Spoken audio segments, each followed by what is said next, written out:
পরে নারীদের বন্ধ হওয়া খেলা পুনরায় মাঠে গড়াচ্ছে। প্রশাসনের পক্ষ থেকে নেওয়া হয়েছে বাড়তি নিরাপত্তা।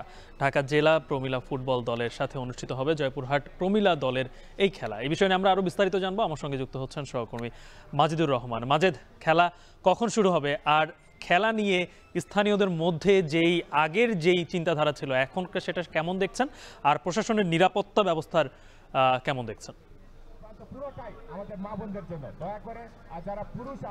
আপনি জানেন যে গত 29শে জানুয়ারি কিন্তু এই মাঠে যে খেলা অনুষ্ঠিত হওয়ার কথা ছিল জয়পুরহাটে আক্কেলপুর উপজেলা তিলকপুর মাঠে, সেই খেলাটা কিন্তু অনুষ্ঠিত হয়নি। এখানে স্থানীয়রা কিছু এখানে সম্পূর্ণ মাঠটাই ঘিরে নেওয়া হয়েছিল টিনের বেড়া দিয়ে, কিন্তু সেই টিনের বেড়াটি কিন্তু উপড়ে ফেলে স্থানীয়রা, এবং এখানে খেলা করতে দিবে না, নারীদের খেলা করতে দিবে না, এরকম কিন্তু তারা হুঁশিয়ারি দিয়েছিল। এরপর থেকে কিন্তু বিভিন্ন সামাজিক মাধ্যম, তাছাড়া বিভিন্ন মিডিয়া, দেশে বিদেশে কিন্তু একটা সমালোচনার ঝড় উঠেছিল যে কেন নারীদের খেলা এখানে হচ্ছে না কিংবা হবে না।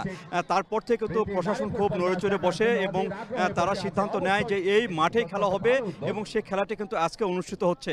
আর আজকে যে খেলাটা অনুষ্ঠিত হচ্ছে সেটি হলো জয়পুরহাট প্রমিলা লীগ এবং ঢাকা জেলা প্রমিলা লীগ, এই দুই দলের মধ্যে খেলাটা অনুষ্ঠিত হবে। সেক্ষেত্রে কিন্তু উপজেলা প্রশাসন এবং প্রশাসনের তরফ থেকে কিন্তু এই খেলা আয়োজন করা হয়েছে, এবং যে নিরাপত্তা ব্যবস্থা, সেই নিরাপত্তা ব্যবস্থা কিন্তু একদম নিশ্চিত একটা নিরাপত্তা ব্যবস্থা নেওয়া হয়েছে, এবং প্রচুর পরিমাণ এখানে দর্শক সমাগম এখানে দেখা যাচ্ছে, এবং এখানে মেয়েরা খুবই উচ্ছ্বসিত, নারীরা তারা বলছেন যে এই ধরনের খেলা কিন্তু এখানে বারবারই হোক, এটা এমনটি চায়। আর এখানে স্থানীয়রা যারা এই মনোভাব দেখিয়েছিল তারা কিন্তু সে মনোভাব থেকে অনেকটা সরিয়ে এসেছে। তারা বলছে না, এখানে নারী পুরুষ উভয় তারা খেলবে, কোনো অসুবিধা নাই।